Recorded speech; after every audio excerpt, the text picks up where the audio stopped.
আজকের আমার যা ভয় লেগেছে, হ্যাঁ। এই ভয় লেগেছিল আমফান ঝড়ের সময়। আমপান ঝড়ে মানুষের থেকে তোমার বেশি ক্ষতি হয়েছে। আমাদের বিরাট ক্ষতি হয়েছে তো। কি হয়েছে? সে বিশাল বড় ক্ষতি। আরে বাবা কি হয়েছে কি? আমাদের ঢালাই রাস্তা গুটিয়ে এক জায়গা হয়ে গেছে।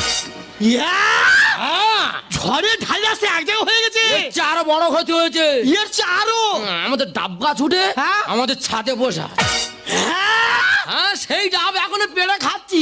আমি গেলাম আর জল দেবে। কেন দেবো না? তবে আমার আয়লা ঝড়ে আমার যা ক্ষতি হয়েছে, হ্যাঁ। আমি যদি বলি অনেক মানুষের চোখে জল থাকবে। তোমাদের কি ক্ষতি হয়েছে? ক্ষতিটা আমার ব্যক্তিগত জীবন। মানে তোমার ব্যক্তিগত ক্ষতি?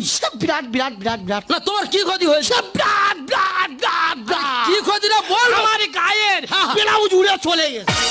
ব্লাউজ উড়ে চলে গেছে? সেই ব্লাউজ উড়ে চলে গেছে বাংলাদেশ। ব্লাউজ বাংলাদেশ? হ্যাঁ। জামার আংটা ছিল না? না, আংটা কেটে নে উড়ে গেছে। ওই অবস্থা একবার ভুললে? ওই অবস্থা ঘুরছে আর লোক ছিচি করতে। আমি বলি ওই ব্লাউজ কি করে ঘরে আনি? হ্যাঁ, হ্যাঁ। এই ভারতের থানা থেকে হ্যাঁ, হ্যাঁ। বাংলাদেশে কল করে আচ্ছা, আচ্ছা। ওখানকার পুলিশ দিয়ে তারপরে ব্লাউজ ঘরে আনি। ওই পুলিশ ব্লাউজ খুঁজছে? পুলিশরা অন্য ডিউটি করে না? না, ব্লাউজ খোলা ডিউটি। যেই ব্লাউজটা ঘরে এনেছে হ্যাঁ। সে কি গন্ধ। হ্যাঁ, মানে তুমি এক বছর কাচো নে? না, যেই ব্লাউজটা ঘরে এনেছে হ্যাঁ। 4 জন পুলিশ শুকে অজ্ঞান হয়ে গেছে। এই সুন্দর। পাকে তো গাড়া ছিল।